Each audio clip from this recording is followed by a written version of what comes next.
การพัฒนาชุมชนทุกอำเภอสำนักงานปปส.ภาค 5และก็สำนักงานหลายๆที่พี่น้องท่านผู้ฟังที่จะมาร่วมบูรณาการกันไม่ว่าจะเป็นปกครองนะทุกหมู่บ้านกองทุนแม่ของแผ่นดินจะได้ร่วมกันจัดกิจกรรมมหกรรมวันกองทุนแม่ของแผ่นดินที่จังหวัดเชียงใหม่ก็จะจัดในช่วงเดือนกันยายนพี่น้องท่านผู้ฟังอย่างใดเนี่ยวันที่16วันนี้วันที่13วันพุธวันที่14 15 16เนี่ยปหลวงจะได้ไปประชุมไปร่วมปรึกษาหรือกันกับสำนักงานพัฒนาชุมชนจังหวัดเชียงใหม่ก็จะได้แนวคิดว่าเปิ้นจะเนี่ยยังได้ทำอย่างไรเพราะระดับจังหวัดเนี่ยเขาไม่ได้จัดเตื้อเชียงใหม่เขาเนี่ยต้องรอเป็นจะได้ถึงรอเพราะว่าคณะหมู่บ้านต้นกล้ากองทุนแม่ของแผ่นดินโดยได้รับการสนับสนุนจากสำนักงานปปส.ภาค 5โดยมีสำนักงานพัฒนาชุมชนจังหวัดและกระทุกอำเภอมาเป็นแกนนำแกนหลักในการขับเคลื่อนงานกองทุนแม่ของแผ่นดินนี้จะต้องเดินทางเข้ากรุงเทพวันที่26 27 28 29ที่กล่าวมาแล้วเนี่ยไปรับพระราชทานเงินขวัญถุงกองทุนแม่ของแผ่นดินโดยนำหมู่บ้านต้นกล้าไปแต่ปีนี้นั้นเป่าไปละไปเฉพาะผู้แทนจังหวัดอย่างจังหวัดเชียงใหม่พระหลวงเป็นผู้แทนไปท่านผู้ว่าราชการจังหวัดปีนี้ไม่ได้ไปสำนักงานพัฒนาชุมชนปีนี้ไม่ได้ไปนะพระหลวงเป็นตัวแทนของจังหวัดเชียงใหม่ร่วมกับผู้แทนของจังหวัดอื่นๆ38จังหวัดภาคเหนือแล้วก็ตึงโมดกันนะพี่น้องท่านผู้ฟังตึงประเทศเนี่ยจะไปพบปะกันวันที่26ไปถึงปุ้นก็พักผ่อนวันที่27ตอนเจ้าก็ไปตรวจสุขภาพตรวจ RTK อย่างเนี้ยเสร็จแล้ววันที่28ก็เข้ารับเสด็จวันที่29ประชุมกันน้อยหนึ่งแล้วก็ปิกบ้านไผ่บ้านมันเนี่ยเนื่องจากห่วงเวลามันจำกัดก็เลยจะเลื่อนไปจัดกิจกรรมมหกรรมกองทุนแม่ของแผ่นดินน้อมเกล้าถวายเฉลิมพระเกียรติในเดือนกันยาพร้อมกับการบริจาคเลือด90 พรรษานะถวายเฉลิมพระเกียรติสมเด็จพระบรมราชชนนีพันปีหลวงก็แจ้งไว้ก่อนละว่าเขาจะมีกิจกรรมการรับบริจาคเลือดที่ร่วมกับงานมหกรรมกองทุนแม่ของแผ่นดินจังหวัดเชียงใหม่โดยท่านผู้ว่าราชการจังหวัดหรือผู้แทนจะได้มามอบเงินขวัญถุงที่ห้องบอกกองทุนพระราชทานให้กับหมู่บ้านต้นกล้ากองทุนแม่ของแผ่นดินก็จะมี2กิจกรรมร่วมกันในวันนั้นอันนี้ก็มาแจ้งให้รู้แล้วก็หลายจังหวัดเพิ่นจัดกันตะวาละแต่ว่าจังหวัดเขาจัดบัดตันพี่น้องท่านผู้ฟังเนื่องว่างานมันหลายที่งานมันหลายอย่างหลายอันโดยเฉพาะการของพ่อหลวงนี่สปะสเปดส่วนราชการนำสำนัก ก็มาโอ้ถึงแม่พี่น้องท่านผู้ฟังข้าวอย่างของแม่เวสีแก้วสีเดนนั้นเพิ่นจะห้ามถึงพ่อคุณแม่เปิ้นว่าบุตรตาเหยดูแลลูกลักมาตุมขว้างสัตว์พ่อแม่พิตามาสวะตุมลาพ่อแม่2เท่าปอบ่อินดูตากะหาลูกเต้าบ่คึดบุญคุณแม่เลี้ยงเกิดมาเป็นคนกลายเป็นหมอดเมี่ยงมาจากตอบตาเมืองกูเลี้ยงใหญ่มาแล้วกลายเป็นศัตรูเปรียบเหมือนดังงูตัวพิษแก่นกล้าพ่อแม่สั่งสอนจ่องของสวกกล้าจากำมายื่นยุกกันว่าสู่เจ็บเป็นสู่จักหู้ทุกสู่จักวานไหวหากูลลูกเพศลูกยักษ์เทวตัดมาศูนย์บักกึดหาบุญคุณแม่เลี้ยงพ่อเจ้านี่ไปเอาผัวเอาเมียต่างด้าวฮักเหลือมันดาแม่ไทยพ ระเจ้าของตัวมาตุมละไว้บ่ปิกป้องหน้ามาใจได้ผัวร่วมฮักเมียแปลงเตรียมใจรวดบอกอะไรมารดาแม่เจ้าบุญพ่อแม่ตัวเนื้อหัวสร้างเก้าเนื้อตัวยิงเฮาลูกลักลูกเต้าเตรียมใจเป็นเตวตัดมาซัดขว้างเฮือมัวเมาได้ผัวร่วมฮักเมียแปลงเป็นเสาลวดใจมัวเมาบัญแยงทีขึ้นแม่นี่กึดลายตัวนายกึดตื้นบ่กึดถึงบุญคุณแม่เลี้ยงแม่อุ้มหอบนายนักข้างหนองเปี้ยมแม่ก้อยหอบอุ้มเดินเตียวเลี้ยงใหญ่มาแล้วกลับกลายเป็นงูเขียว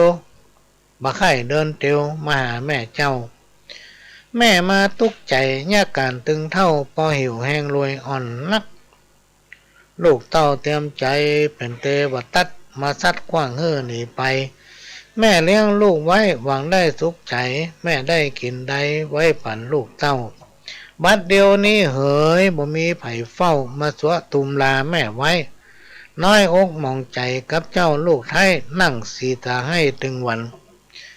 แม่กึดฮอดแม่เลี้ยงลูกเต้าจอมขวัญแม่วางสุขบานป้อยทุกโศกเศร้าแม่วางกินแห้งซ้ำกายเป็นเจ้าบ่ฮู้นักเบาถอยช้าวางขึ้นสวรรค์อินพรมจันฟ้าซ้ำมุมหญ้าเปิดดินแม่เลี้ยงชีวิตอินทรีย์หากินเลี้ยงลูกใจหญิงเด็กขาหนุ่มน้อยบ่ใจแข้งจ่าเนื้อนายน้องน้อยตามคำมีบอกทักจำใส่ใจเนื้อเจ้าลูกรักเหมือนกันจู้ผู้หญิงใจอันนี้เป็นคำข้าวของแม่เว้ยสีแก้วสีดินแล้วก็มีหลายบทพี่น้องตั้งฟังปฏิเป็นแต่งมาพระคุณของแม่เนี่ยมันนักหนาปาป้านหายังมาเปรียบตึงบ่ได้พี่น้องตั้งฟังอันนี้อ่านถึงพระคุณของแม่ไปละต่อไปก็มาอ่านพระคุณพ่อทำถึงพ่อถึงแม่ตุกใจเหมือนกันเวลาเกิดลูกขึ้นมาเลี้ยงลูกจนใหญ่หวังจะให้ลูกมีการศึกษานะมีการมีงานเป็นหน้าเป็นตาแก่ครอบครัวและในสังคมเป็นคนดีของตระกูลมูลเงานะได้ห้ามได้เรียนหนังสือได้การได้งานเป็นรักเป็นฐานสร้างตัวเองอยู่สุขกายสุขใจพ่อแม่นี่เป็นทุกห่วงลูกทุกอย่างพ่อถึงแม่นี่พี่น้องตั้งดูฟังเป็นถึงธนาคารเนาะ เป็นสัพพะกับลูกก็มาอ่านข้าวนี้ตุกของพ่อปิตาไม่ใช่ว่าแกล้งดังจักแสดงเดี๋ยวนี้อันคุณของพ่อนั่นนะบาลาลบลีญาการอยู่อี้ถึงวันได้เงินมาช่วยใจ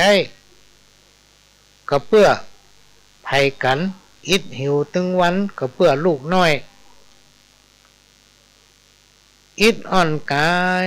บ่เคยกล่าวถ้อยแม่นจะเท่าแก่แล้วก็ยังญาการอิดหิวจังมันเพื่อเจ้าลูกลัก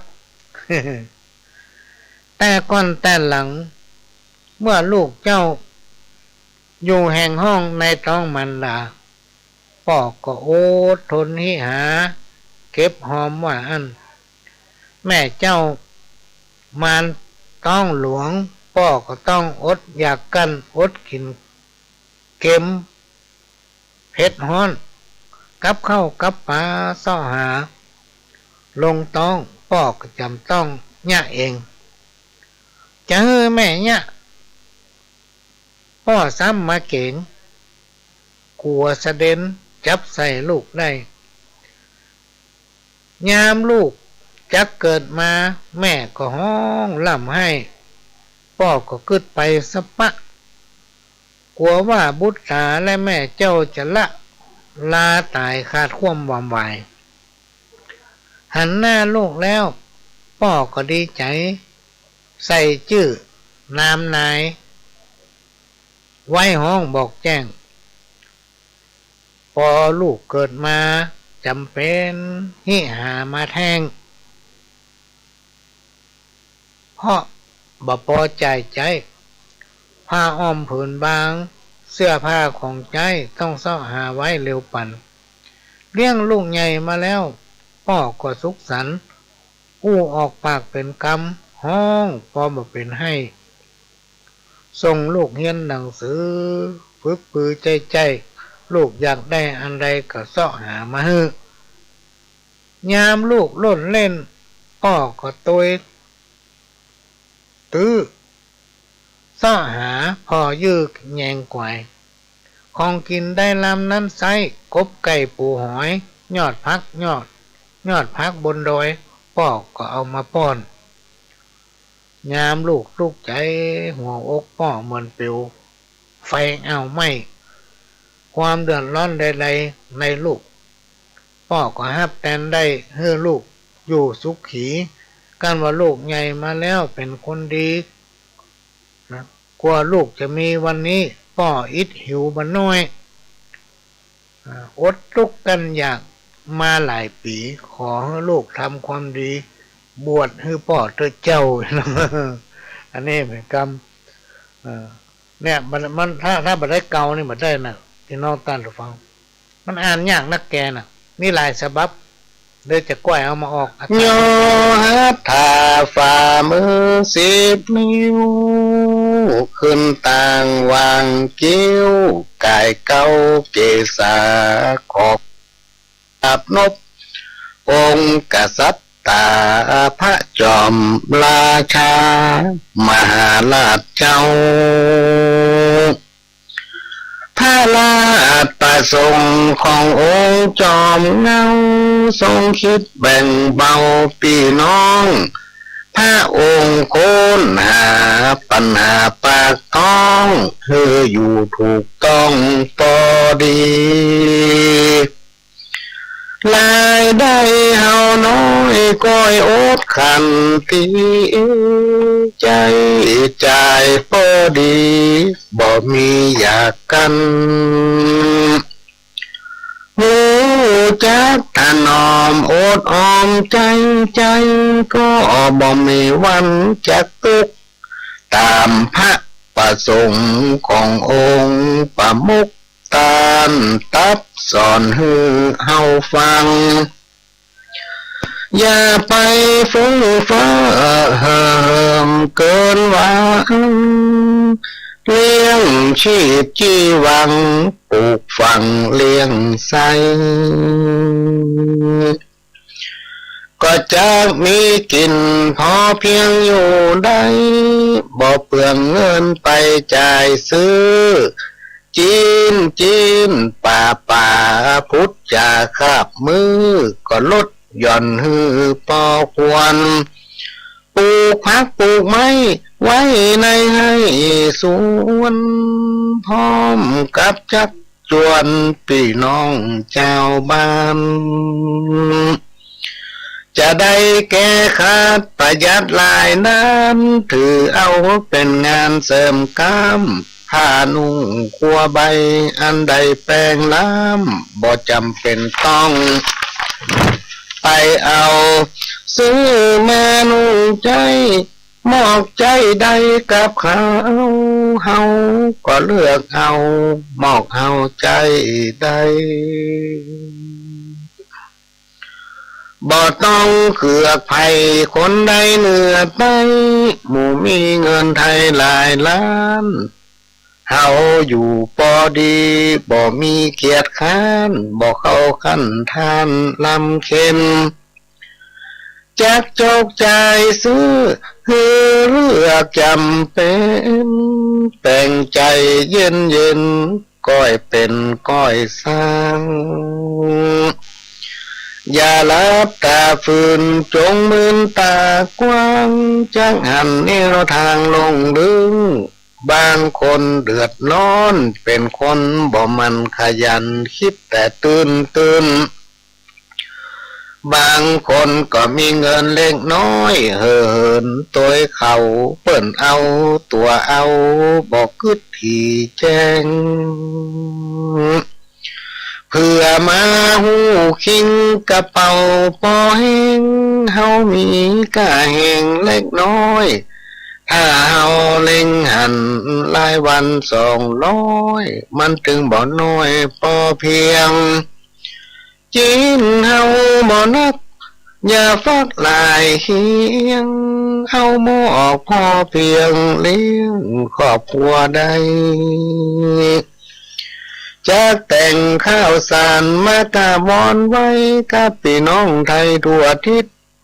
ช่วยแก้ปัญหาช่วยกันมาคนคิดชีวิตต่อสู้วันจ้างขายจ้างกา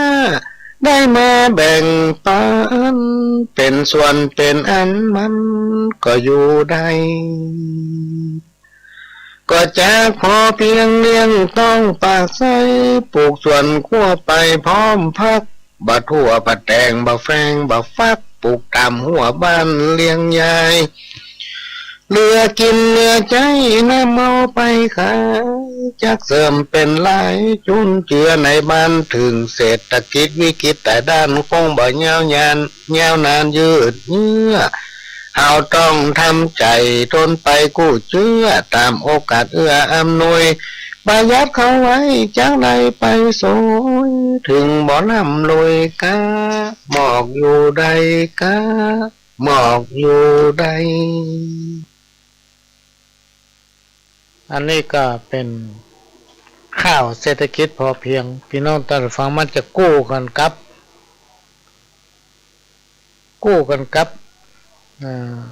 ข้าวพระคุณของแม่จะอยู่กู้กันเวลาจะไปที่ไหนเนี่ยพออ่านพระคุณของแม่แล้วเขาก็จะมาอ่านเศรษฐกิจพอเพียง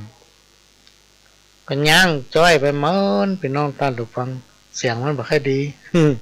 เสียงมันมามันไปไหนบ่ฮู้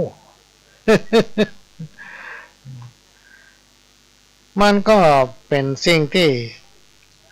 เป็นคติสอนใจพี่น้องท่านผู้ฟังมันปัจจัยก็ว่าข้าวนี่นะพระเจ้าเนี่ยพระหลวงก็เปิดวิทยุตอนเจ้านี่ชอบฟังข่าววิทยุจบโอ้มันมาข่าวแล้วก็เลยมาเปิดดูข่าวทางสถานีช่องต่างๆมีอยู่ช่องหนึ่งเรื่องพระคุณของแม่ถึงพระคุณของแม่มันมีหลายนะพี่น้องท่านฟังบางผู้บางท่านนี่อยู่ที่ไหนหมูบอกไปหาแม่เลยบอกไปยื้อหาพ่อหาแม่เลยปล่อยแม่อยู่ตามลำพังอายุก็นักบางผู้บางท่านก็ฮักแม่ขนาดอยู่ที่ไหนที่เมาไปหาแม่เดินทางไปหาแม่หลายๆคนประสบอุบัติเหตุพี่น้องท่านฟังดูข่าวนะบางคนก็ตายบางคนก็ป่วยหลายๆคนเจ็บเป็นพอถึงวันแม่ต้องไปหาแม่ให้ได้อยู่ที่ไหนต้องบุญไปหามันก็เป็นดีสังเวชพี่น้องท่านฟังก็มีหลายข่าวที่ทำร้ายบุพการีก็คือทำร้ายพ่อทำร้ายแม่เนี่ยโม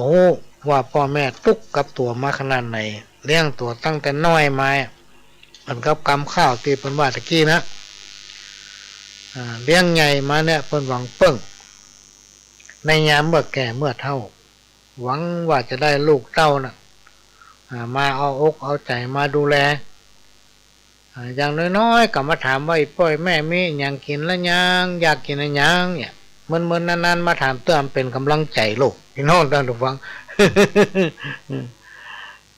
บางผู้บางท่านพี่น้องท่านผู้ฟังไปเนี่ยการทำงานต่างจังหวัดถึงเวลาจะกินข้าวกินเข้าบ่ค่อยลงอะไรหาลูกแค่หันหน้าลูก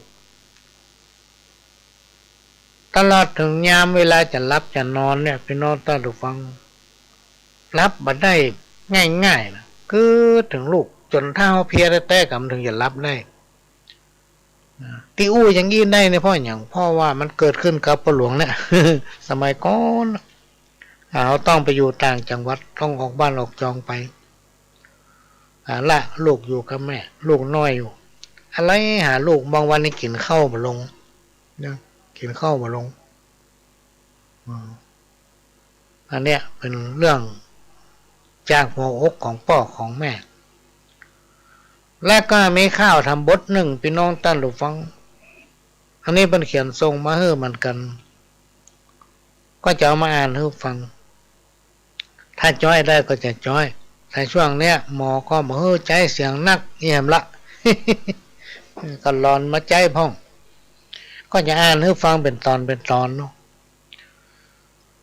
บุตรตาเหยดูลาลูกลักแม่ตุกเปื่อเจ้าปอหอดหิวหวยแม่ก้อยอดทนปามานลูกเต้าอดกั้นอาหารพุทธจาคาบเข้าของกินเพชรเกมแสบฮ้อนแม่ก้อยหักษาคันพระในท้องแม่อิดอ่อนหิวแรงยามเมื่อนั่งลุกอดกั้นใจแข็งจักนั่งนอนแหงกลัวสนันต้องกลัวลำบากสมมาด้วยมันตกตัวหนังสือมันตก กลัวลำบากใจผ้าไทยในห้องการงานมีละไว้ตักน้ำเกลือหมูโบ๊ะหลัวผ้าไม้ก็กึดฮอดเจ้าในขันยาเมื่อนั่งลุกแม่ก้อยก็พานหาใจออกดังอิดหิวอ่อนแม่ลำบากใจพระไทยในห้องการงานมีละไว้ตักน้ำเกลือหมูโบ๊ะหลัวผ้าไม้ก็คึดหอดเจ้าในคันยาเมื่อนั่งลุกแม่ก้อยก็พานหายใจออกดังอิดหิวอ่อนแม่ลำบากใจเพียงนกผูกบ่วงที่นายผ่านผูกมัดห่าวลมขึ้นงางกัดยามเมื่อแม่เจ้าปามานเดือนมาแล้วแม่ต้องตกผ่านไว้หาของตาลบุญคุณแม่เจ้าลำบากหัวใจย้ำเมื่อเกิดลูกเต้าซ้ำได้นอนอิงเติกเมื่อก็เกิดลูกเต้ายามดี เนี่ยพี่น้องท่านหรือฟังที่จริงพระหลวงในกำเจ้เกยมานนะเขามาฟังแม่มารเนี่ยพี่น้องท่านหรือฟังมันจะลำบากขนาดเลยยิ่งถ้ามารใกล้จะคลอดลูกมันดิ้นในท้องน้ำเตียวไปเตียวมาลูกเต็นที่ไปสะดุ้ง สะดุ้งว่ะเวลาเขานอนเนี่ยมันดิ้นอ่ะพี่น้องท่านฟังมันออกกำลังในท้องขนาดดิ้นปั๊บ แม่มาเนี่ยมันลำบากอย่างไรก็มันนอนได้สองเพิกเพราะว่านะต้องปีนได้สองเพิกนั้นนะนอนสแกงทางซ้ายกับนอนสแกงไปทางขวาแม่มานี่มันจะนอนง่ายได้นะพี่น้องท่านฟังลองไปถามคนที่เคยมา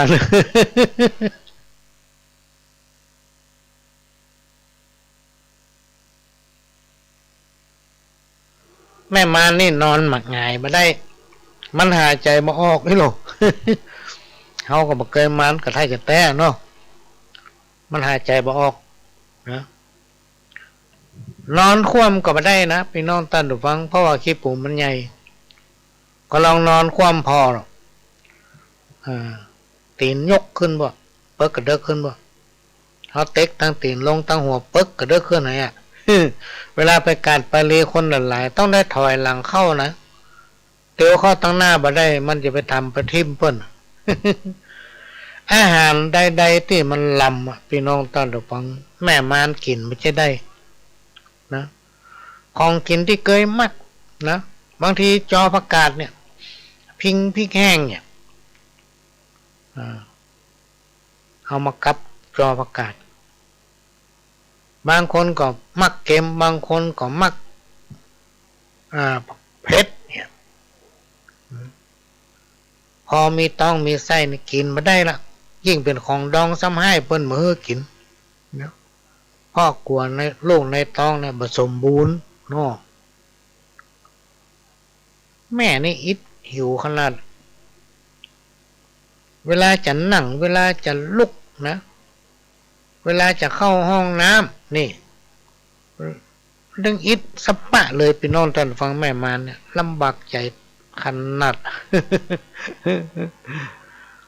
พ่อก็ต้องมาตุกล่ะยังเกลือข้าวหมูเนี่ยปกติ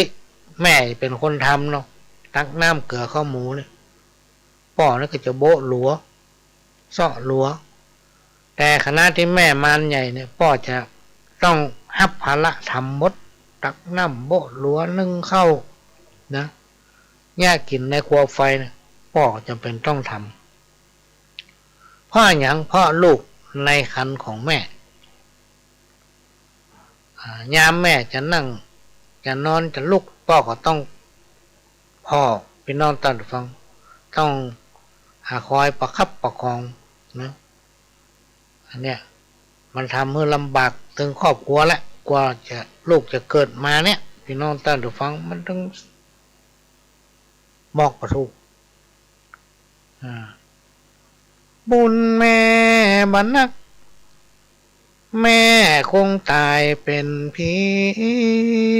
ชีวิตอินทรีย์ลืมคิงกระทางส่วนพ่อปิตามานั่งป้องข้างเอาน้ำยามาทาลูบไล้เอายามาฝุ่นเอาน้ำมนต์มาป้ายสติแม่ได้คืนมาลมขึ้นปั่นข้างมืดฟางแก่นตาใจแม่ดีมาเล้งหันลูกเต้าเนี่ยแม่มารจะเกิดเนี่ยตะก้อนนี่เมื่อเอาเป็นละออนพี่น้องตันหรือฟังโอ้เขาได้ยินคนข้างบ้านเปิ้นหุยนะหุยขนาดโอ้ยมันเจ็บอ่ะเนาะเจ็บต้องจะเกิดสมัยนั้นมันไม่ค่อยเจริญสมัยเมื่อปี2508 2509 2510นี่12ก็ยังไม่ค่อยเจริญเตื้อเขาก็ล่นไปพอเขาเป็นละออนอยู่บ้านนอกนี่มันมีโรงพยาบาลมันมีการอนามัยถ้าจะมาโรงพยาบาลก็ต้องมาสวนดอกเว้ยสมัยนั้นมาแม่ก็มิกมาหมอจินดาเว้ยก็หันแม่มันที่เปิ้นเจ็บต้องเกิดลูกเนี่ยเปิ้นเอาผ้าตองเนี่ยพี่น้องตันฟังผ้าตองหรือว่าผ้าลบผ้ากั้งที่มันเป็นเผือนยาวหน่อยเอามัดติดคือพุ่นนะมัดติดคือพุ่นนะพี่น้องตันฟังเปิ้นจะมีคนเฒ่าที่เป็นแม่จ้างเนี่ยมาลูบต้องพอหน้าปนานที่เปิ้นเป็นมดเป็นหมอเปิ้นก็จะมามนน้ำอยู่บนหัวบนโลกอมผูฝ่ายผู้ที่เป็นแม่มันเจ็บเต้าจะเกิดมันก็ดึงเอาเชือกพี่น้องท่านฟังดึงเอาเชือกที่เป็นน้ำมัดคือน่ะดึงมันเจ็บนักตะใดมันก็ดึงนักนะพี่น้องท่านฟังโอ้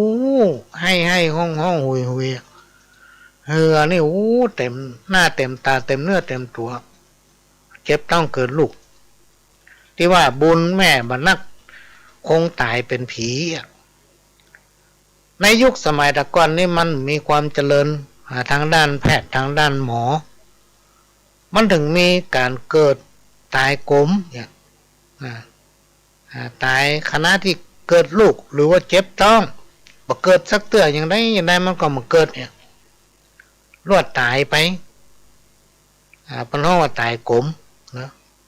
บางพวกบางท่านเกิดมาแล้วมันทนต่อความเจ็บปวดอย่างไม่ได้นะตายไปก็มีบางพ่องคณะที่กำลัง ใกล้จะคลอดใกล้จะเกิดโอ้ไปตกหั่นตรงนี้ไปที่มันต่ำหั่นเนี่ยการอันนั้นอันนี้ทำให้ตกเลือดตายไปก็มีมันก็เลยมีคนตายกลุ่มตายพายนักในสมัยก่อนมันบัดเจริญพี่น้องท่านผู้ฟังอันเนี้ยความทุกข์ของแม่ของพ่อบุญแม่มานักแม่คงตายเป็นผีชีวิตอินทรีย์ลืมขิงกระดัง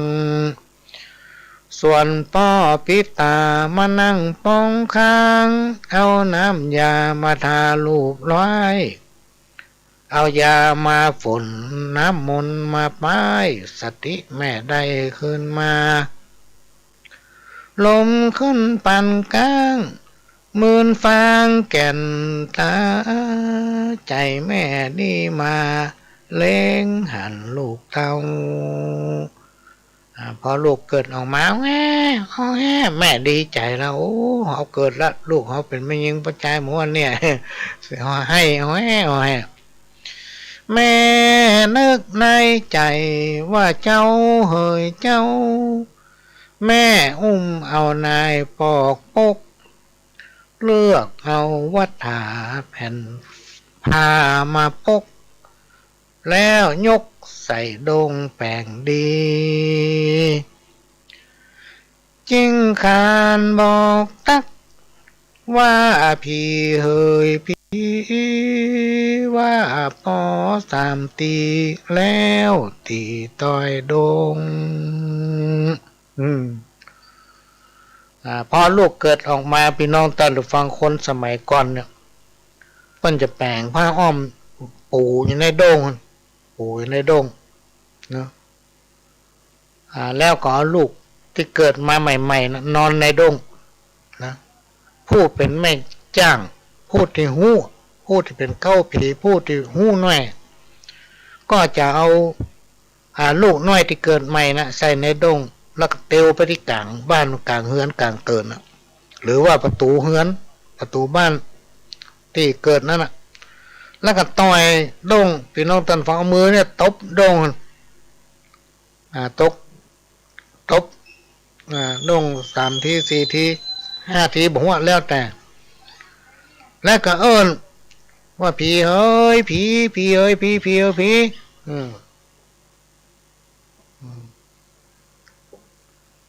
เฮ้อข้าได้เฮ้อมาเอาหรือจะไปมาใกล้เนยจะไปมาใกล้ลำหิลำไหไปว่าเนี่ยเป็นนออรหันต์ก็ดีเป็นเทวดาก็ดีเป็นคนมีบุญมาเกิดเนาะห้ามเพื่อนอย่างมาใกล้แล้วก็ยกไปตำพี่น้องท่านฟังที่ข้างแม่ที่กำลังเกิดมาใหม่นะยิ่งขานบอกตักว่าพี่เฮยพี่ว่าปอ3 ตีแล้วตีต้อยดงแม่ล่ำไล่เสียงตีเสียงดังก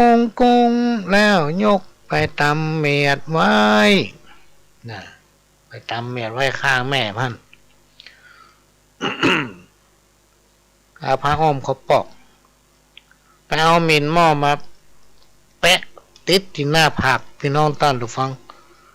ฝากไว้กับผู้ดำอย่าดำโลกฝากไว้กับผีหอผีกันโลก จะไม่ให้มันเจ็บเป็นหยังแล้วก็เปิ้นอยู่เดือนนะพี่น้องท่านผู้ฟังเปิ้นอยู่เดือนหรือว่าอยู่เปิ้นห้องหลายอย่างอยู่เดือนในห้องว่าอยู่ไฟก็ได้ห้องว่าอยู่เดือนก็ได้จนครบเดือน 1ในขณะที่เกิดลูกแล้วต้องอยู่เดือนเนี่ยพี่น้องท่านผู้ฟังต้มน้ำปุเลยเนี่ยเนาะเอามา7 เนื้อ 7 ตัวน้ำปุเลยน้ำใบเป้าเนี่ยเอามาอาบนะในขณะที่อยู่เดือนคนบ่ออกห้องไปไหนถ้ามีมุ้งเอามุ้งมากางอยู่ในมุ้งวันค่ำคืนหูได้เดือนก่อนนะพี่น้องท่านผู้ฟังถึงจะหามื้อจันทร์วันดีแล้วก็ออกเดือนนี่คนสมัยนั้นล่ะไม่ใช่อย่างสมัยปัจจุบันเนี่ยมันทันสมัยเกิดลูกออกมาแล้วเตียวแวดบ้าน ขี่รถแวดเมืองคนบ่เดียวบ่มีการอยู่เดือนอยู่ไฟกันทั้งยังหน้ามันถึงเป็นกันไปเลยแม่ก่อ อยรักษาลุมลาลูกไว้ แม่นั่งอยู่เฝ้าเดือนไฟดำเหมือนมินมอกินน้ำปูเลยอุ่นห้อนส่วนป่อปิดตามีความตุกย้อนได้ตัดบันก้มหลัวดังตั้งเข้าและน้ำก็ได้ตักตามเมื่อคืนเมื่อวันนอนเลี้ยงอยู่เฝ้าพาไม้โบะลัวแล้วต้มใบเป้าแม่มานชำละในยุคปัจจุบันเนี่ยเขาจะไปหาที่ไหนพี่น้องท่านผู้ฟังใบเป้าเนี่ยพวกหลวงเตียวแวดสำบ้านเนี่ยมหันมีสักต้นใบเป้าไอ้นะต่อไปมันจะมีละน้ำอุ่นน้ำเย็นเนี่ยไปสับปะตุกป่อเจ้าปอลอแม่นั่งยากน้ำหลังปอโคตรขอกันโปนเดือนหนอไปในบันไดออกเดือนหลังยังไปไหนบันไดตัวนะพี่น้องท่านฟังกลัวลูกให้ถ้าบันไดสละออนขี้ให้ซ้ำหาย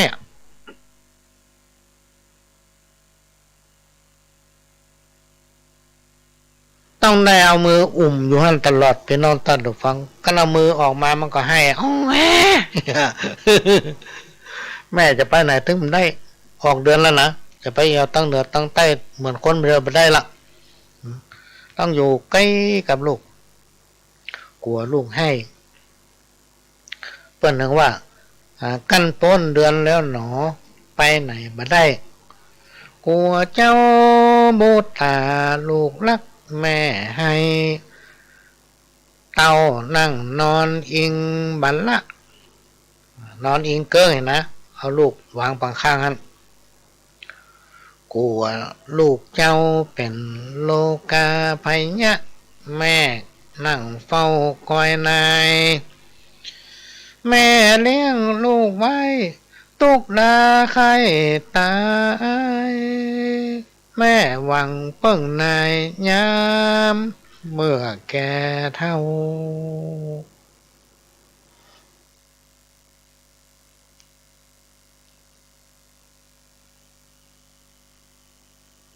สิ่งที่พ่อแม่หวังไว้พี่น้องแต่ละฟังหวังว่าลูกเต้านั้นมีสุขภาพร่างกายแข็งแรงนะได้ห้ามได้เฮียนมีรักมีฐานมีครอบครัวลูกเต้าเป็นคนดีพ่อแม่นี่ดีอกดีใจพี่น้องท่านผู้ฟังลูกเต้าเป็นรักเป็นฐานพ่อแม่ก็ดีอกดีใจพ่อกับแม่นี่ฮักลูกเหมือนแก้วดวงตาลูกเป็นสายเลือดของพ่อกับแม่พ่อกับแม่ฮักลูกเหมือนดวงใจของตัวเก่านะยามเมื่อลูกน้อยๆเนี่ยพอลูกให้นี่ใจพ่อแม่นี่เหมือนจะขาดพ่อแม่นี่ตายแทนลูกได้เนอะพี่น้องท่านผู้ฟังตายแทนลูกได้ อันนี้ก็เป็นสิ่งที่นำมาอู้ฟังจะไปให้เนอะถ้าให้ก็จะย่างแล้วนะจะจบแล้วนี่ ขณะนี้พี่น้องท่านผู้ฟังกำลังรับฟังรายการสาระสปะร้อยอ่านปันเรื่องจากสถานีวิทยุกระจายเสียงพระพุทธศาสนาแห่งชาติและสังคมขึ้นเพื่อการศึกษาพระพุทธศาสนาและวัฒนธรรม FM 104.50 เมกะเฮิรตซ์จากวัดไฟหินวัดไฟหินตั้งอยู่หลังมหาวิทยาลัยเชียงใหม่ตำบลสุเทพอำเภอเมืองจังหวัดเชียงใหม่เป็นสถานีของพี่น้องคนฟังทุกท่านเป็นเจ้าของเขาจะต้องช่วยกันทนุบำรุงเนอะพี่น้องท่านฟังด้วยการบริจาคปัจจัยคนบาท2 บาทก็ได้พี่น้องท่านฟังบัตรจำเป็นจะต้องเป็นร้อยเป็นพันเนาะจะคนนั้นบานคนนี้บานเนี่ย อย่างคนฟังปันคนเนี่ย ถ้าบริจาคคนบาทก็ได้ปันบาทไปที่ธนาคารไหนก็ได้พี่น้องท่านผู้ฟังแล้วไปบอกเฮ้เปิ้นว่าอันขอโอนตังค์ให้แม่คำเตอะแม่จะบริจาคให้สถานีวัดไผ่หินอย่างอู้ง่ายๆชื่อบัญชีเปิ้นสคสลา2 ตัวแล้วก็วอแหวนจุดพี่น้องเลขบัญชีธนาคารกสิกรไทยนะธนาคารกสิกรไทยเนอะพี่น้องท่านฟังก็บอกเลขบัญชีให้เปิ้นเนาะบอกเลขบัญชีให้เปิ้นพอบอกเลขบัญชีไปปุ๊บนี่มันก็จะออกชื่อในหันหมดธนาคารเปิ้นอย่างฮู้เขาจะบริจาคตอนใด4-5 บาท20 บาท30 บาทแล้วแต่นะเลขบัญชีจดเนอะจะบอกละถ้าไปฟังทางเฟซทางไลน์นี่ก็จะหันมันจะออกหน้าจอฮะนะสคสลา2 ตัวจุดวอแหวนวอแหวนจุดเลขบัญชี4712274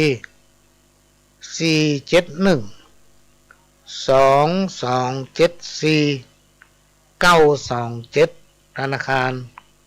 กสิกรเนอะพี่น้องท่านผู้ฟังไปธนาคารได้อยู่จังหวัดไหนใกล้ธนาคารไหนก็ไปหั่นไปบอกเปิ้นบอกหมายเลขเนี่ยให้เปิ้นแล้วก็ถ้ามีโอกาสพี่น้องตอนฟังก็แจ้งมาทางป้นหลวงหรือแจ้งไปทางสถานีก็ได้เปิ้นนึงออกเบอร์ไลน์นะแล้วก็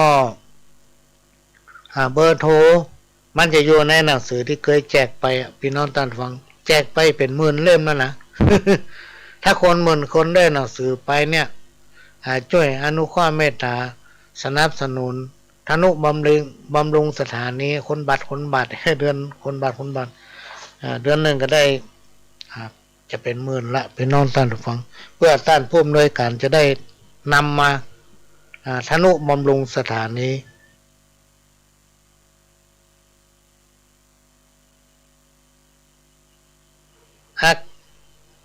อากาศมันเปลี่ยนก็เดี๋ยวก็ฝนตกก็เดี๋ยวก็แดดออกก็เดี๋ยวก็ลมมากก็เดี๋ยวก็ฟ้าห้องเนี่ยพี่น้องท่านผู้ฟังสถานีก็จำเป็นต้องทนุบำรุงแล้วโดยเฉพาะในห้องส่งเนี่ยปหลวงยังเข้าไปได้เนาะมันหนาวใจแอร์หมูกี่เครื่องเปิดเพื่อรักษาความเย็นถ้ามันร้อนไปได้เดี๋ยวเครื่องมันแห้งก็ช่วยกับคนละเล็กละน้อยเนอะพี่น้องท่านฟังช่วยกับทนุบำรุงสถานีเราก็จะได้ฟังสิ่งดีๆจะได้อยู่ด้วยกันไปเมินๆก็ฝากไว้นอกไปจากสถานีวิทยุของวัดไฟเห็นแล้วก็ยังนะครับการอนุเคราะห์เมตตาจากต้านผู้อำนวยการสถานีทำ4 สถานีพี่น้องท่านผู้ฟังฟังรายการนี้พร้อมกันถึง4-5 สถานีตั้งแต่เวลา4 โมงไปถึง6 โมงแมลงสถานีวิทยุล้านนาเชียงใหม่ทุกชั่วโมงเพิ่นจะมีข่าวต้นชั่วโมงตัดไปสักประมาณสัก 7-8 นาทีเนี่ยก็ได้ก็ปิ๊กมาป้ากันใหม่สถานีวิทยุคลื่นพัฒนาคุณภาพชีวิต FM 92.25 วัดหลวงประแดงมหาวิหาร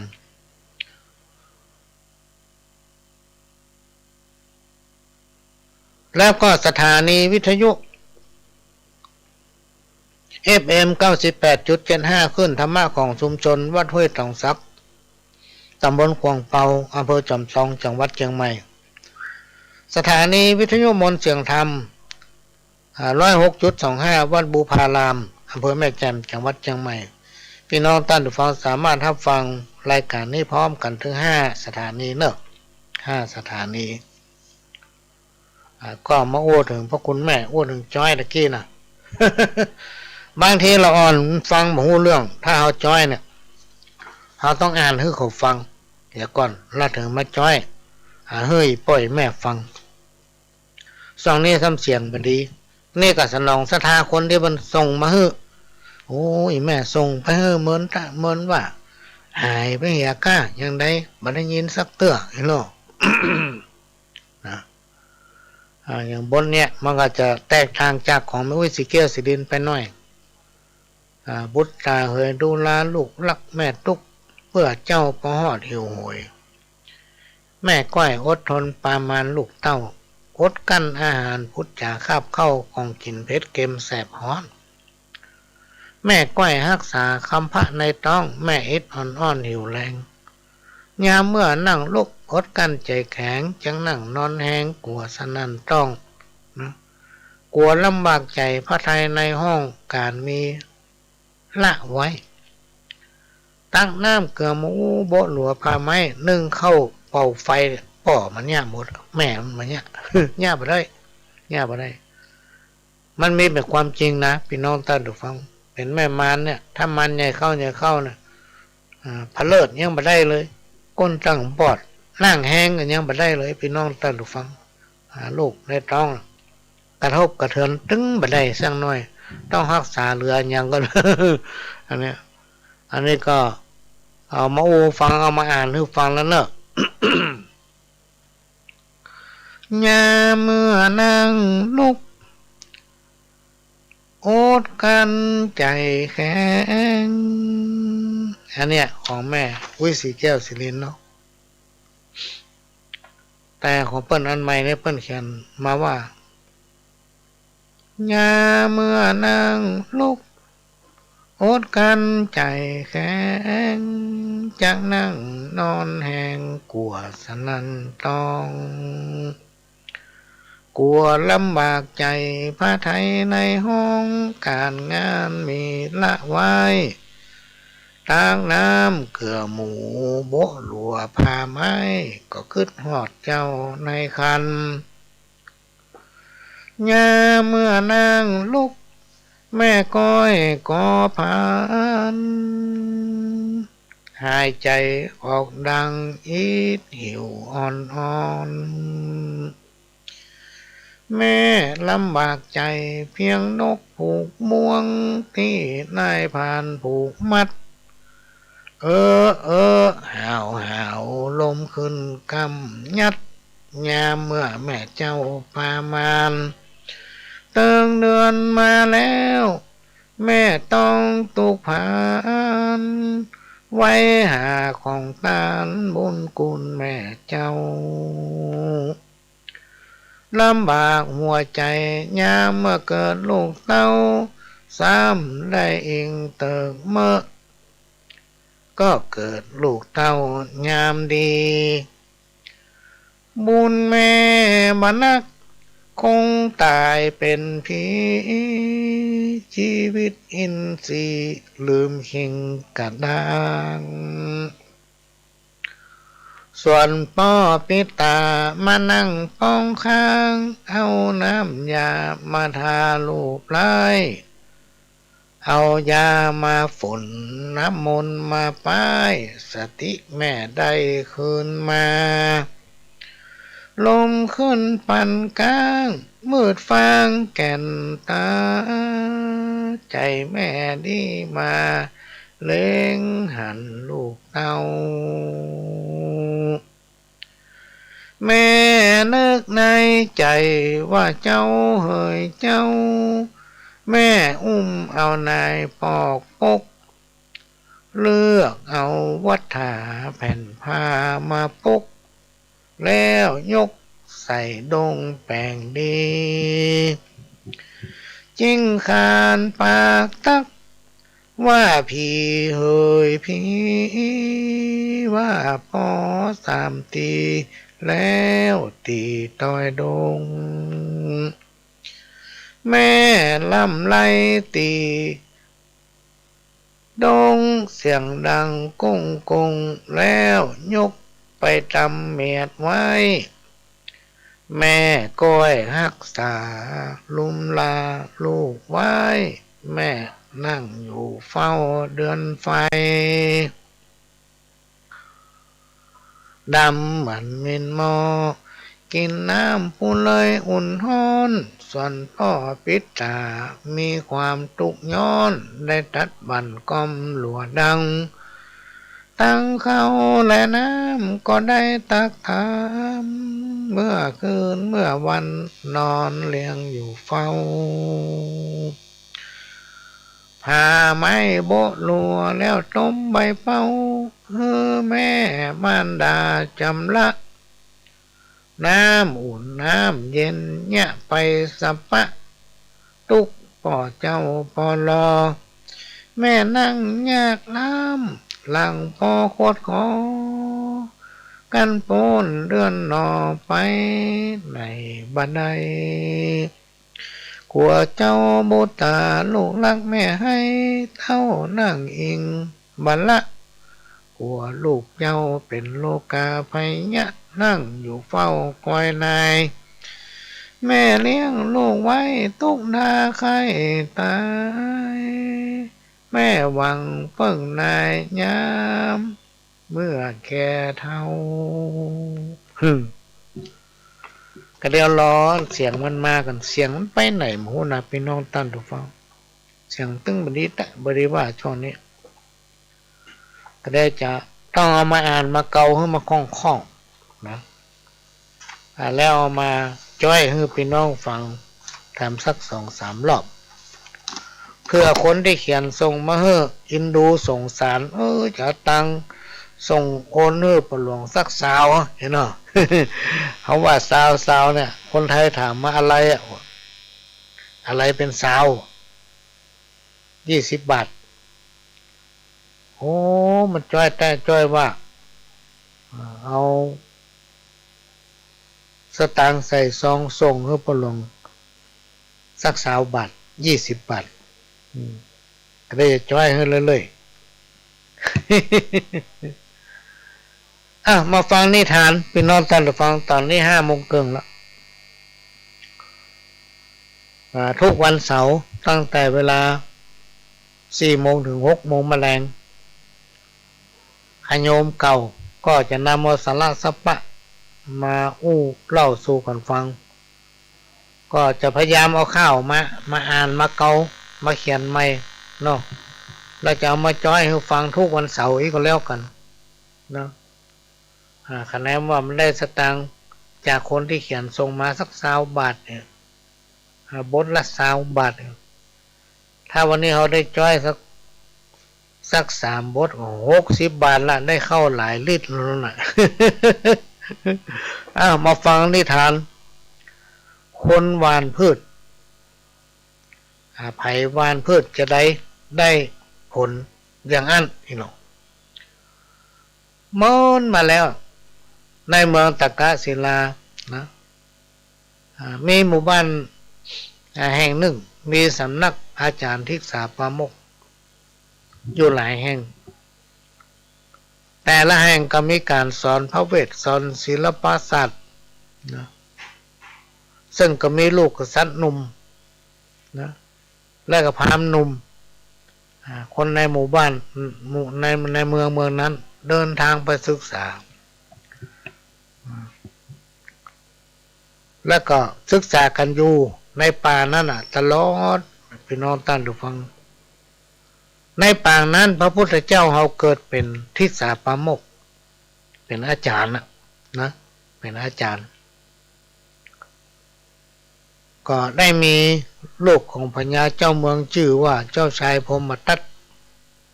ไปเป็นลูกศิษย์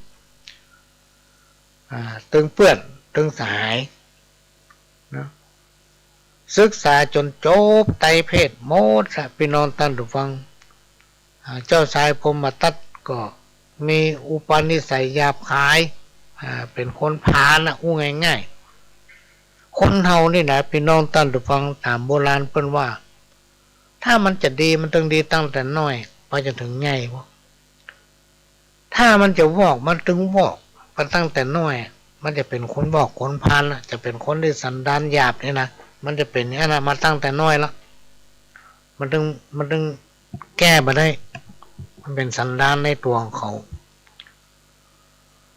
ลูกของพญาเจ้าเมืองคนนี้ชื่อเจ้าชายพรหมทัตเป็นคนที่มีความชั่วร้ายในใจมีความกระด้างกระเดืองเป็นคนที่ใจห้อนน้ำตั้งหักซึ่งอาจารย์ผู้สอนเป็นของหูดีด้วยญาณของเปิ้น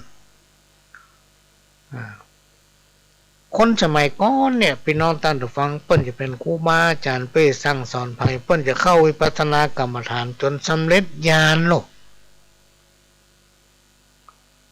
เหมือนในตำนานที่เป็นกล่าวองค์พระสัมมาสัมพุทธเจ้าเนี่ยกว่าจะสอนคนได้พี่น้องท่านผู้ฟัง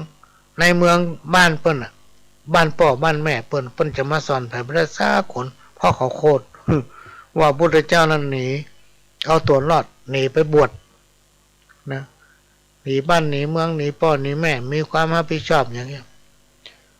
เอาจนไปนั่งสมาธิเข้ายานหลกพี่น้องท่านผู้ฟังยานที่หนึ่งยานที่สองยานที่สามยานที่สี่ที่ห้าสยองขึ้นบนอากาศโลกพี่น้องท่านผู้ฟัง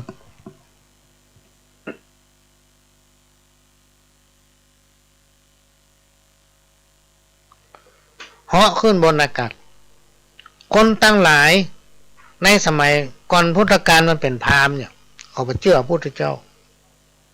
คนตั้งหลายหันพระพุทธเจ้าสยองขึ้นได้เหาะขึ้นได้ลอยอยู่บนอากาศป้ากันอัศจรรย์ใจพี่น้องท่านฟังว่าโอ้หมอนี่มันสำเร็จญาณแต่ละนี่ก็ป้ากันก้มกราบคนตั้งหลายถึงบ้านถึงเมืองนะหูข่าวหันกับตาได้ยินกับหูว่าพุทธเจ้าสยองขึ้นได้พากันกราบไหว้ลงดินในขณะที่กราบไหว้นะพี่น้องท่านฟังฝน5 แก้วตกหัวถ้าโอ้ถึงญาณการปฏิบัติสมาธิเข้าฌานภาวนาเนี่ยพี่น้องท่านผู้ฟังถ้าปฏิบัติตนปฏิบัติตัวบ่ถูกต้องเนี่ยเป็นบ้าได้เนอะทำเมื่อจิตหักทำเมื่อจิตแตกนะเป็นบ้าย้อนไปสมัยก่อนพระหลวงนี่เป็นเนนเป็นเนนน้อย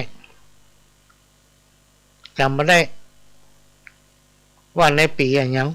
แต่ได้มีพักพวกเพื่อนฝูงเนี่ยพี่น้องท่านผู้ฟังไปเฮียนกรรมฐานนะไปเฮียนกรรมฐานแม่แดงบ่ค่อยใต้แล้วไผไปตั้งชื่อเขาเพิ่นว่าแม่แดงตะล่อมนี่หรอ ฟังรายการอยู่แม่แดงนี่เป็นแฟนรายการแท้ๆที่จริงร่างกายเพิ่นบ่ค่อยสมบูรณ์แต่ประเด็นนี้ดีละแข็งแรงละกินข้าวล้ำละนอนรับอีโล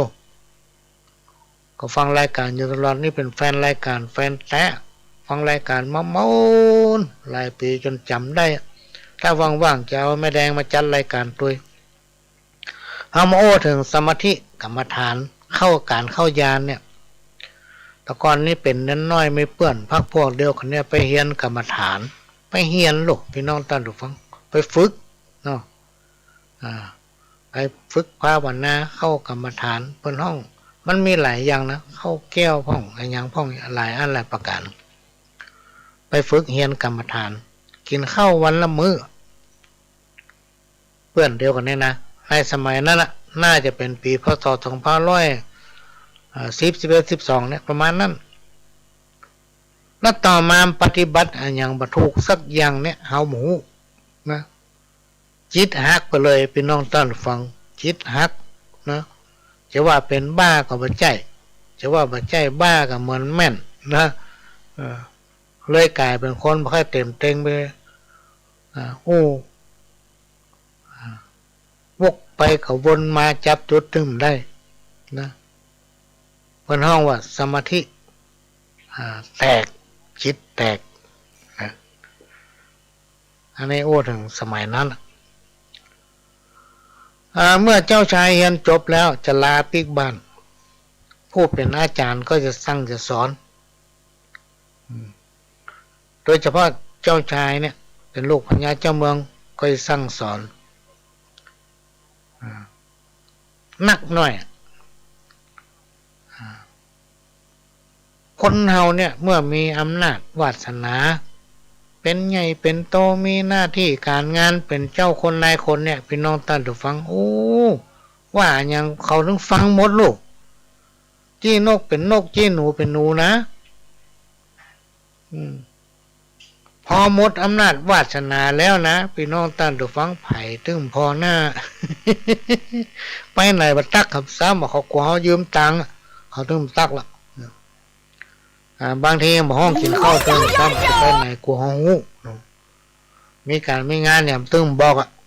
พอ ราะเขามีอำนาจวาสนาอย่างนั้นโลก เนี่ยอาจารย์ก็สอนเฮ้อลูกของพญาเจ้าเมืองคือเจ้าชายพรหมทัตเนี่ยว่ายังก็จ้างเด้อมันจะต้องปะกับปัญหากรรมอู้ของคนเฮาเนี่ยจะทำมือล่ำมือรวยกรรมอู้ของคนเนี่ยจะให้มันสิบหายกรรมอู้ของเฮาจะทำมือเปิ้นฮักกรรมอู้ของเฮาเนี่ยจะทำมือเปิ้นจังมันได้หมดทุกอย่างนะเพราะฉะนั้นอุปนิสัยหยาบคายกระด้างกระเดืองหุนหันพันแล่นการเอาแต่ใจตัวเก่าคือเลิกอาจารย์เพื่อสอนนะคือเลิกเจ้าชายก็ฟังคำฮับเอาคำสั่งสอนของครูอาจารย์ว่าข้าพเจ้าจะขอปฏิบัติตามคำสั่งสอนของอาจารย์การหุนหันพันแล่นสันดานที่มีอยู่ในตัวความกระด้างกระเดืองที่มีมารยาทความหุนหันพันแล่นเนี่ยข้าพเจ้าจะสวะมัดหรอกเมื่อมีอยู่ในตัวตนคำอู้คำจาก็จะสรรหาคำอู้ที่ดีจะพิจารณาก่อนอู้มาเถอะบัจจัยอู้แล้วมาพิจารณาโอ้กูอุ้มถูกแล้วนั่นเนี่ย แล้วก็ลาปิกบ้านปิกเมืองเจ้าบ้านเจ้าเมืองกับปากันจัดเตรียมพิธีต้อนรับยังไงโตโมโหลาน7 วัน 7 คืนน่ะพี่น้องท่านผู้ฟังมีอันสปะการงานเข้าไปอยู่ในบ้านในเมืองในเวลาต่อมาแถมประเมินเต้าใดเจ้าชายพรหมทัตก็ได้ขึ้นครองราชสมบัติสืบแทนซึ่งโดยพื้นฐานอุปนิสัยของเจ้าชายเป็นคนหยาบคายเจ้าชายจึงทรงคัดเลือกแต่งตั้งเอาพราหมณ์ผู้ที่มีอุปนิสัยหยาบคายเหมือนกับตัวเก่าเนี่ยมาเป็นปุโรหิตในใจก็คิดว่าคราวนี้เขาจะได้เป็นใหญ่กรรมอย่าง ส่วนปุโรหิตก็คิดหาทางขึ้นสู่ความยิ่งใหญ่หลังจากปุโรหิตพยายามหาทางยุให้เจ้าชายไปยึดอำนาจจากพระราชาตามเมืองใกล้ๆเพื่อพระองค์จะได้เป็นเอกราชและตนเองก็จะได้เป็นเอกปุโรหิตเมื่อยุยงบ่อยเข้าเจ้าชายก็เห็นดีงามตัวหลังจากนั้นเจ้าชายก็ยกทัพไปตีเอาเมืองต่างๆพี่น้องท่านผู้ฟังโดยมีปุโรหิตเนี่ยยุยงเมื่อหวังว่าในอนาคตข้างหน้าเนี่ยพญาเจ้าเมืองจะส่งตัวเก้าไปเป็นพญาหัวเมืองเนี่ยต่อมาได้ยกทัพไปตีเมืองตะกะศิลาฮบกันได้3 วัน 3 คืนนะพี่น้องท่านผู้ฟัง3 วัน 3 คืนบ่สามารถตีเมืองนั้นได้ด้วยความอ่อนเพลียของทหารของกองทัพปุโรหิตและพระราชาหรือพญาเจ้าเมืองก็สั่งให้ถอยทัพไปตั้งค่ายพักแรมอยู่ห่างจากเมืองนั้นหน่อยหนึ่งในเวลานั้นพี่น้องท่านผู้ฟังปุโรหิตคนที่มีสันดานหยาบเนี่ยก็เสนอความคิดยุให้เจ้าชายหรือพญาเจ้าเมืองว่าการที่เฮาตีเมืองนี้บ่สำเร็จเพราะพระองค์บ่ได้ทำพิธีกรรมเพิ่นฮ้องว่าพิธีพลีกรรมถวายเทปาฮักและสิ่งศักดิ์สิทธิ์ควรที่พระองค์จะต้องทำพิธีที่ต้นไทรต้นเนี้ยเจ้าชายก็เริ่มเชื่อพี่น้องท่านฟังแล้วถามปุโรหิตว่าเฮาจะเอาหยังมาเป็นเครื่องพิธีกรรมเฮาอยู่กลางป่าอีก อยู่นอกเมืองเนี่ยเมืองตะกะศิลาการนัดการแรงนี่ไหนก็หมูเฮายังหมูเลย ในสมัยก่อนพุทธกาลเนาะเพิ่นให้บอกโฆษณา ในยุคปัจจุบันนี่การมีไหนเปิ้นเอารถไปโฆษณาลูกการนั้นมีหั่นการนี้มีนี่แจกของรางวัล ในสมัยก่อนพุทธกาลมันมีรถโฆษณาพญาเจ้าเมืองยังหู้เลยว่าการนัดการแรงมีไหนเขาจะอย่างมาเป็นเครื่องพลีกรรมปุโรหิตกล่าวขึ้นว่าขอให้พระองค์สั่งควักพระเนตรหมู่พระราชาที่เฮายับเป็นเฉลยศึกมาเนี่ยเอาถวายเป็นเครื่องพลีกรรมดีละนี่หรออันเนี้ยดีเหลืออย่างตั้งหลายคนเนาะมันวางแผนจะฆ่าพญาเจ้าเมืองที่เป็นเฉลยศึกที่ยับเป็นตัวมาเมื่อพญาเจ้าเมืองฟังอย่างนั้นด้วยอุปนิสัยของตัวมีความกระด้างกระเดืองเป็นคนพาลละสันดานบดีก็ตัดสินใจทำตามปุโรหิตแนะนำพี่น้องตันตุฟังเสนาหมัดควักเอาแก่นตาของพระราชาตึงหมดแล้วก็มาใส่ถาดยกตำหน้าต้นใส่ต้นนั้นนะเพื่อให้เทบุตรเทวดาที่รักษายังที่นั้นฮับไว้เป็นเครื่องพลีกรรมและของให้พระองค์ได้รับชัยชนะนะปุโรหิตได้เสนอข้อคิดธรรมะถ้าจะให้มั่นใจแท้ๆเนี่ยเขาต้องชนะแน่คราวนี้พญาเจ้าเมืองก็ถามว่าเนี่ยใดจะให้มั่นใจละว่าเขาต้องชนะแน่เขาควักไส้เขาทำไม่ลงคือควักไส้พญาเจ้าเมืองที่เป็นเฉลยศึก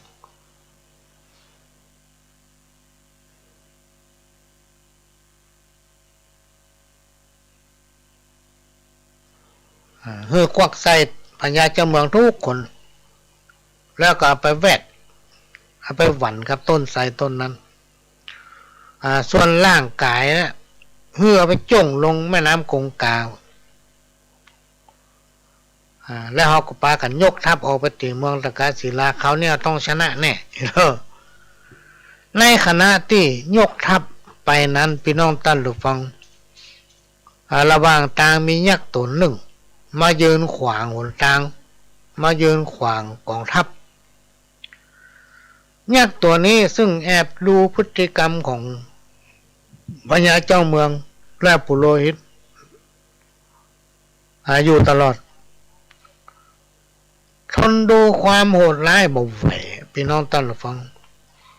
จึงลงมาจากป้อมปราการที่ตนสถิตอยู่คือเต้าเวสสุวรรณสั่งให้เปิ้นมาเฝ้าอยู่ตรงนั้นก็มายืนขวางทัพของเจ้าชายและปุโรหิต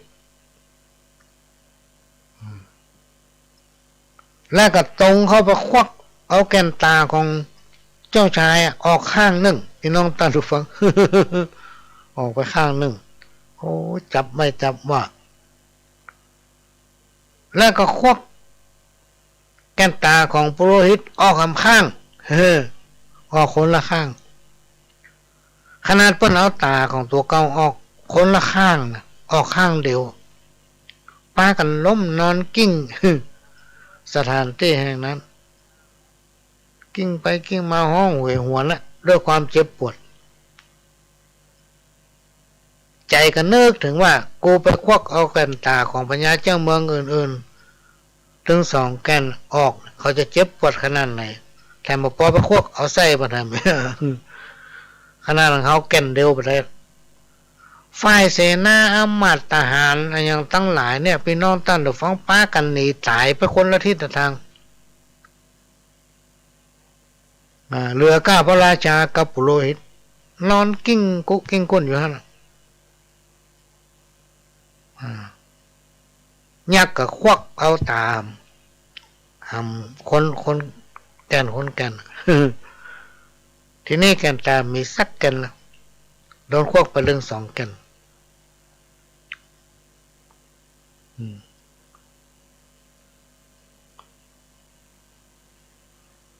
และหลังจากนั้นพี่น้องตั้งหรือฟังหมู่แห้งหมู่กาทั้งหลาย ก็ป้ากันมาซับมาจิกร่างกายของปุโรหิตกับเจ้าชายหรือพญาเจ้าเมืองกินนะพี่น้องท่านผู้ฟัง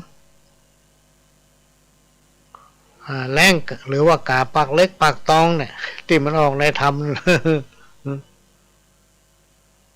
จิกร่างกายของถึง2 คนถึงปุโรหิตถึงพญาเจ้าเมืองกินจนเหลือก้ากระดูกและก็กาบเอากระดูกนั้นบินพี่น้องท่านผู้ฟังเอากระดูกเนี่ยไปขว้างกลางป่าพุ่นบางตัวก็บินผ่านข้ามแม่น้ำคงคากระดูกก็ตกหล่นลงกลางแม่น้ำคงคาพุ่นเนี่ย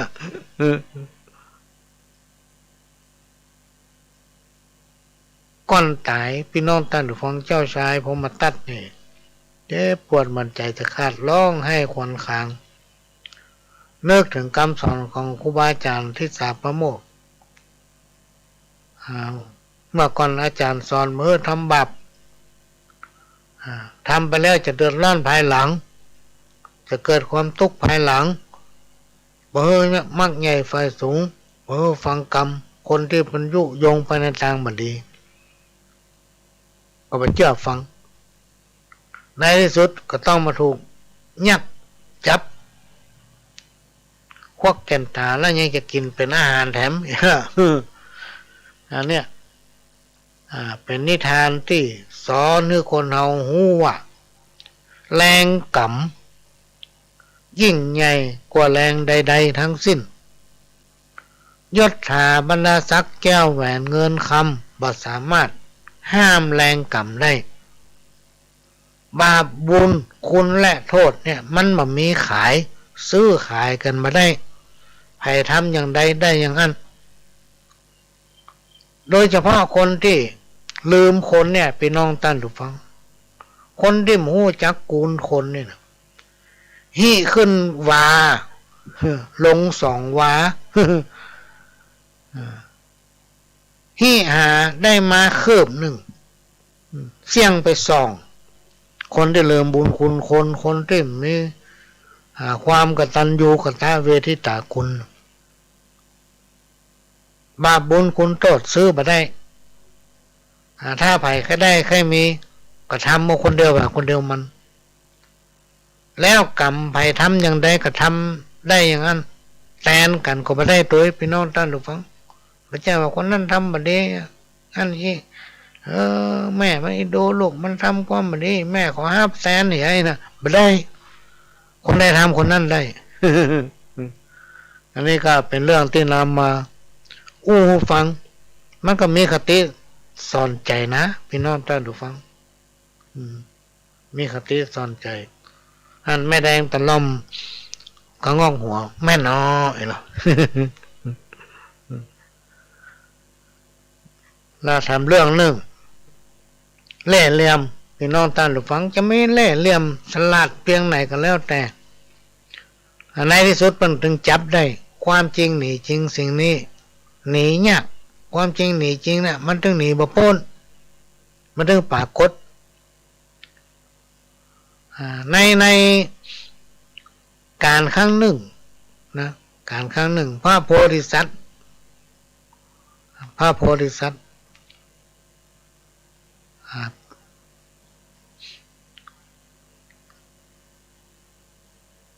เป็นนกนะเป็นหัวหน้านกทั้งหลายจะฟังคำสั่งสอนของนกโพธิสัตว์นะเป็นห้องว่าพญานกตลอดอยู่ด้วยกันยังมีความสุขจนมีอยู่ครั้งหนึ่งพี่น้องท่านผู้ฟังทะเลข้างเรือสำเภาล่มกลางทะเลเมื่อเรือล่มจมกลางทะเลพี่น้องท่านผู้ฟัง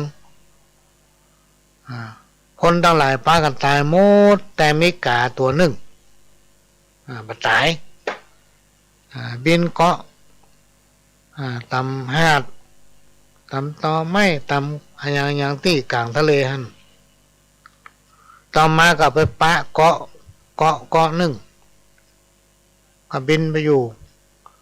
ในเกาะนั้นมีฝูงนกทั้งหลายเป็นจำนวนนัก กาก็จึงคิดจะเอาชีวิตรอดแล้วก็หาวิธีที่จะหลอกกินไข่นกตั้งหลายหมู่นั้นพี่น้องตั้นหรือฟังเมื่อคิดได้ก็วางแผนเพื่อจะให้หมูนกตั้งหลายศรัทธาเลื่อมใสในตัวเก่า นะก็ไปยืนปลาป่นกับหมูนกตั้งหลายแล้วก็ทำท่ายืนขาเดียวพร้อมกับอ้าปากนกตั้งหลายหันกับป้าก็สงสัยป้ากันลุมถามว่าท่านเป็นไผนะหมูนกตั้งหลายถามเป็นจะได้ถึงมายืนขาเดียวแล้วก็อ้าปากท่านเป็นไผกันแน่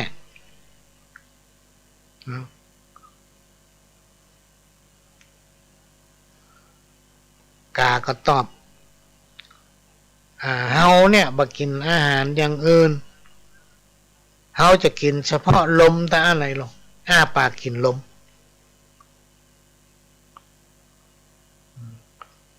เฮาถือศีลเฮาถือศีลหมูนกตั้งหลายป้าก็ลงเชื่อว่าประเดี๋ยวนี้มีกาตัวหนึ่งเปิ้นถือศีลกินลมบ่กินอะไรอย่างซากอย่างเป็นอาหารกินก็ลมยืนขาเดียวอ้าปากอย่างนั้นก็มีความเลื่อมใสบอกให้หมูนกตั้งหลายเข้ามาอยู่ใกล้ๆกาได้โอกาสแสดงท่าทีให้หน้าเลื่อมใสนะแต่งสอนเปิ้น เป็นห้องว่าสอนเปิ้นแล้วมาสวมง่อนตัวขอพี่น้องโลกทั้งหลายจงฟังและช่วยกันประพฤติปฏิบัติแต่ทำแต่ความดีเนาะโอ้ยนี่แต่วันหมูนกทั้งหลายก็เชื่อมีอยู่วันหนึ่งนกทั้งหลายเนี่ยอาหารในอย่างขโมดต้องการจะไปหาอาหารทั้งนอกก็ฝากกาตัวเนี้ยซึ่งเป็นผู้ปฏิบัติศีลธรรมเนี่ยภาวนาวันค่ำด้วยการยืนขาเดียวอ้าปากกินลมฝากลังนกฝากลูกนกฝากไข่นกไว้กับหมูกะไว้กับกาตัวนี้ฝ่ายกาเมื่อหานกตั้งหลายไปหากินค่ำบนถึงจะเข้ามากากระทำที่เป็นย่องไปกินไข่เพื่อนกินไข่พ่องกินลูกนกพ่องพอใกล้เวลาฝูงนกจะปิ้งมากากระทำที่รักษาศีลเหมือนเดิมยืนขาเดียวอ้าปากกินลมแต่ลักกินไข่เพิ่นไปละกินนกลูกเพิ่นไปละนะฝ่ายนกพี่น้องตั้นหรือฟังตั้งหลายออกมาหากินพอปีกมาในรังของตนตั้งก็พบว่าบางตัวก็หันว่าไข่หมีละหายไปละนกบางตัวก็มาซ่อหาลูกก็หมีละหายไปละโวยวาย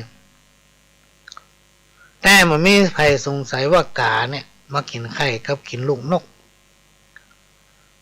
ในขณะนั้นมีพญานกก็คือพระโพธิสัตว์เกิดเป็นพญานกในป่านั้นคิดว่าแต่ก่อนนี่มันบ่เคยมีเรื่องเดือดร้อนวุ่นวายแต่ประเดี๋ยวเนี่ยมีเรื่องอย่างนี้เกิดขึ้นตั้งแต่กาตัวเนี้ยเข้ามาอยู่ถึงมีเรื่องเมื่อคิดอย่างนั้นพี่น้องตั้นหรือฟังพญานกก็ปล่อยให้นกทั้งหลายไปซ่อหากินสำหรับตัวย้อนกลับมาเพื่อแอบพอพฤติกรรมของกาฝ่ายกาเมื่อฝูงนกทั้งหลายบินไปหมดแล้วก็ออกไล่จิกกินไข่และลูกนกพญานกหู้และหันโดยตลอดต่อมาจึงอู้ให้หมู่นกทั้งหลายฟังต่างก็ทรงลงความหันว่า